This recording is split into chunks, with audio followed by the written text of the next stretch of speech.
Hello friends, subscribe करें हमारे channel को और बेल आइकन को भी दबाएं ताकि सारी लेटेस्ट अपडेट और वीडियो आप तक पहुंचे सबसे पहले।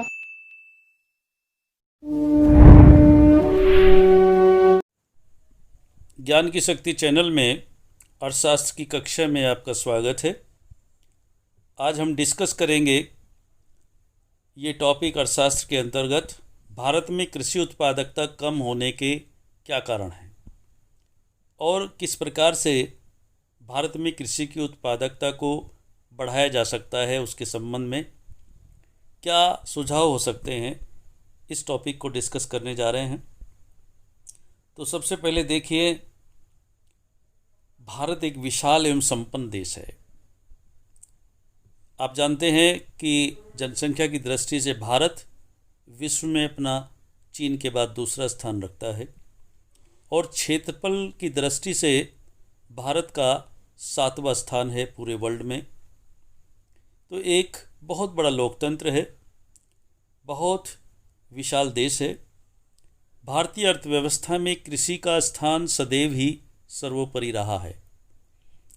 ये बात स्पष्ट रूप से समझ लीजिए कि भारत ग्रामों का देश है और भारत की जो 70 और 71% जनसंख्या है वो गाँव में निवास करती है और उनका मुख्य व्यवसाय कृषि है। किंतु भारत में फसलों को प्रति हेक्टेयर उत्पादन विश्व के अनेक देशों की तुलना में अत्यंत निम्न है। हमारा प्रति हेक्टेयर उत्पादन कम है। क्यों कम है, ये आगे बताया जा रहा है। निम्न उत्पादकता की यह स्थिति खाद्य तथा खाद्येतर दोनों फसलों में समान रूप से दृष्टिगत होती है। निम्न कृषि उत्पादकता के मूल कारण कृषि की निम्न उत्पादकता के लिए अनेक कारण सामूहिक रूप से उत्तरदायी हैं। इन समस्त कारणों को 3 भागों में बांटकर हम इसको डिस्कस करेंगे। सबसे पहले आता है सामान्य कारण, दूसरा संस्थागत कारण, तीसरा प्राविधिक कारण। तो सामान्य कारण में क्या है? नंबर 1, हम पहले सामान्य कारण को लेते हैं। इसमें नंबर 1 है भूमि पर जनसंख्या का भार। जैसा कि आप जानते हैं, मैंने अभी बताया था कि विश्व में भारत जनसंख्या की दृष्टि से दूसरे नंबर पर है और डे बाय डे जनसंख्या बढ़ती जा रही है। हर वर्ष कम से कम 3 करोड़ जनसंख्या भारत की बढ़ जाती है। हम प्लानिंग बनाते हैं कि जो 3 करोड़ जनसंख्या बढ़ी है तो आने वाले वर्ष में हम उनके लिए इतने प्राइमरी स्कूल खोलेंगे, इतना उनके लिए विकास करेंगे। उस 3 करोड़ को हम ध्यान में रखते हुए प्लानिंग बनाते हैं, लेकिन फिर हम नेक्स्ट पाते हैं कि हमने उन 3 करोड़ की प्लानिंग बनाई है और उसके बाद 3 करोड़ और आगे पैदा हो जाते हैं। तो ऐसे में हम यदि 7 कदम आगे बढ़ाते हैं तो 2 कदम पीछे आ जाते हैं और यही कारण है कि हमारा देश आज तक विकसित देशों की श्रेणी में नहीं पहुंचा। दूसरा, कुशल मानव शक्ति का अभाव।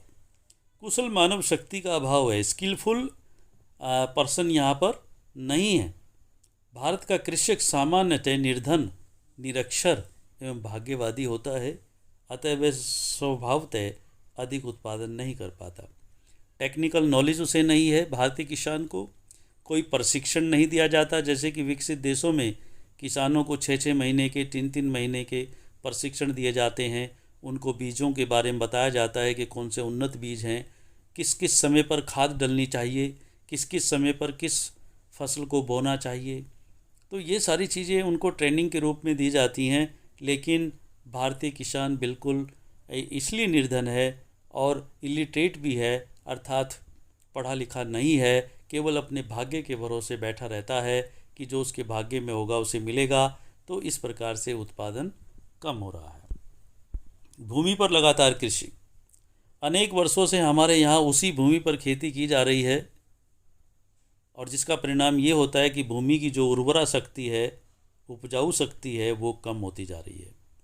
उर्वरा शक्ति पुनः प्राप्त करने के लिए सामान्यतः न तो हेर फेर की प्रणाली का ही प्रयोग किया जाता और न रासायनिक खादों का प्रयोग होता।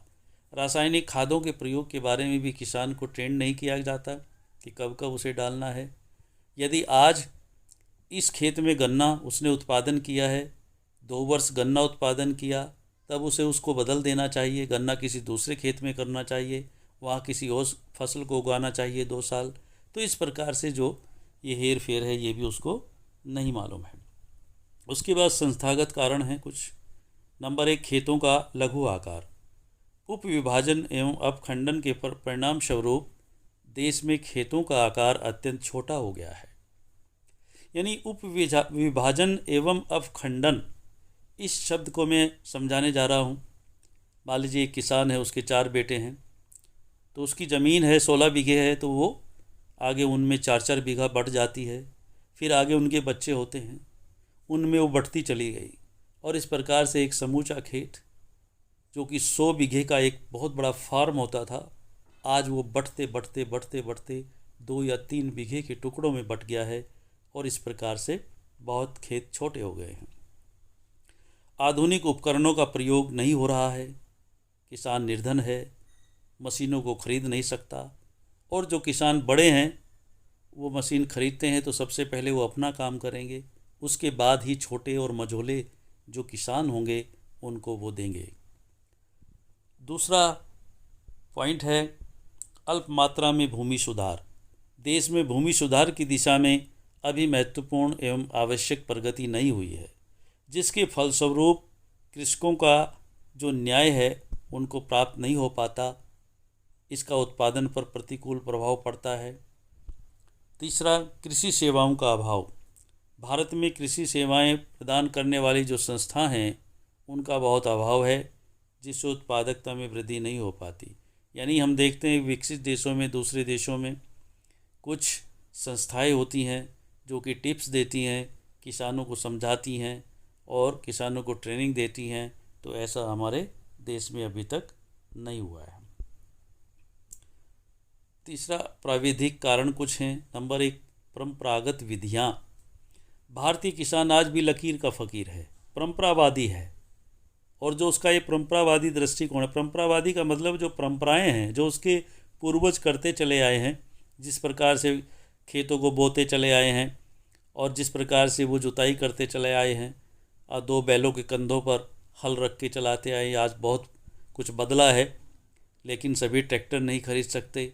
आज भी कुछ छोटे किसान उसी प्रकार से परंपराओं को के आधार पर खेती कर रहे हैं, और इससे क्या होता है, उत्पादन बहुत कम होता है। दूसरा है उर्वरकों की कमी। उर्वरक खाद को कहते हैं। उत्पादन में वृद्धि के लिए उर्वरकों का प्रयोग आवश्यक है, परंतु भारत में गोबर एवं आधुनिक रासायनिक खादों दोनों का ही अभाव पाया जाता है। गत वर्षों में इस दिशा में कुछ प्रगति अवश्य हुई है। और तीसरा है आधुनिक कृषि। उपकरणों का अभाव है। भारत के अधिकांश कृषक पुराने उपकरणों का प्रयोग करते हैं, जिससे उत्पादन में उचित वृद्धि नहीं हो पाती।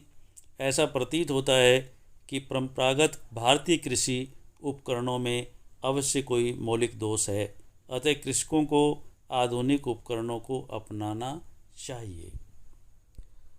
चौथा है बीजों की उत्तम किस्मों का अभाव। हमारे देश में बहुत अभाव है ऐसे बीजों का, जबकि विकसित देशों में कुछ ऐसे बीज हैं जिनकी पैदावार प्रति हेक्टेयर ज़्यादा होती है, लेकिन हमारे यहाँ इस प्रकार की कोई ट्रेनिंग किसानों को नहीं दी जाती कि कौन से बीज उन्हें बोने चाहिए। कृषि के न्यून उत्पादन का कारण यही है कि हमारा किसान बीजों के उत्तम किस्मों के प्रति उदासीन है। किसानों को उत्तम बीजों की उपयोगिता का पता नहीं है और समुचित आपूर्ति भी उनको नहीं हो पा रही है। अच्छी किस्म के बीजों का जो महंगा होना है वो निर्धन किसान उनको खरीद नहीं सकते। ये भी उनके सामने एक लाचारी है। पांचवा, साख सुविधाओं का अभाव। अभी तक कृषि विकास के लिए पर्याप्त साख सुविधाएं कृषकों को उपलब्ध नहीं थी। इसके 2 कारण थे। पहला, कृषि वित्त संस्थाओं का अभाव व उनका सीमित कार्य क्षेत्र। दूसरा, उचित कृषि मूल्य नीति का अभाव। छठा पॉइंट है पशुओं की हीन दशा। भारत में पशुओं का अभाव तो नहीं है, लेकिन जो पशु हैं वो अच्छी नस्ल के नहीं हैं। अर्थात अन्य शब्दों में पशुधन की गुणात्मक स्थिति संतोषजनक नहीं है, अतः पशु आर्थिक सहयोग प्रदान करने के स्थान पर कृषकों पर भार बन गए हैं।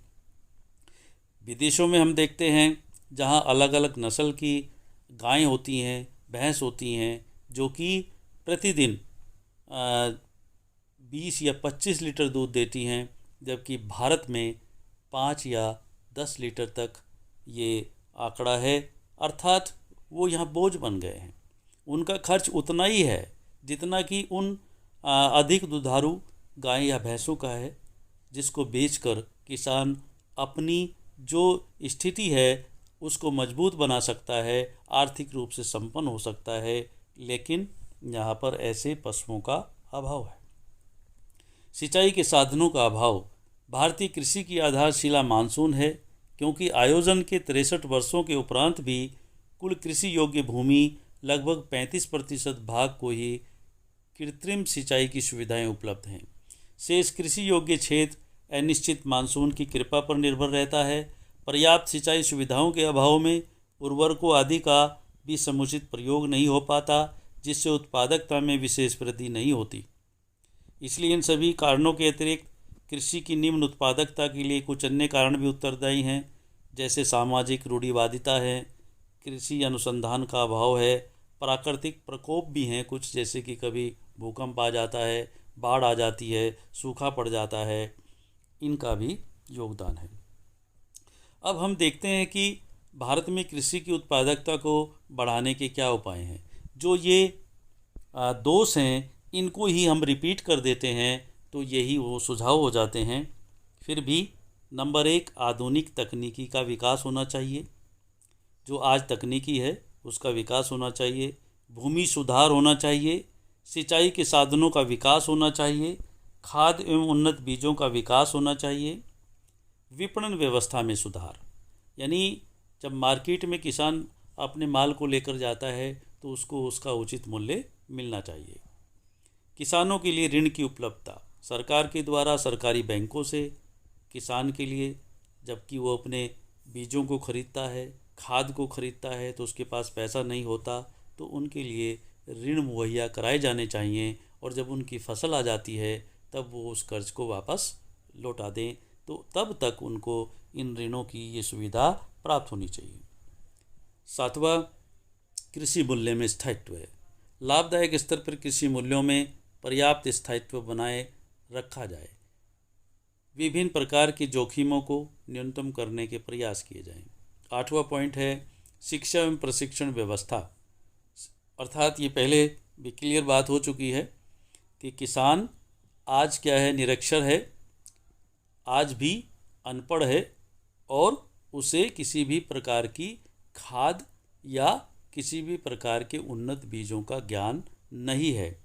विकास कार्यक्रमों के माध्यम से, कुछ इस प्रकार की कुछ सोसाइटीज़ के माध्यम से, सरकारी तंत्र के माध्यम से किसान को ये शिक्षा दी जानी चाहिए, प्रशिक्षण दिया जाना चाहिए कि किस प्रकार से वो प्रति हेक्टेयर उत्पादन अधिक करने में सफल हो सकता है। तो मैं समझता हूँ ये टॉपिक आपको समझ आ गया होगा और इसी के साथ ये टॉपिक समाप्त होता है। Thank you very much.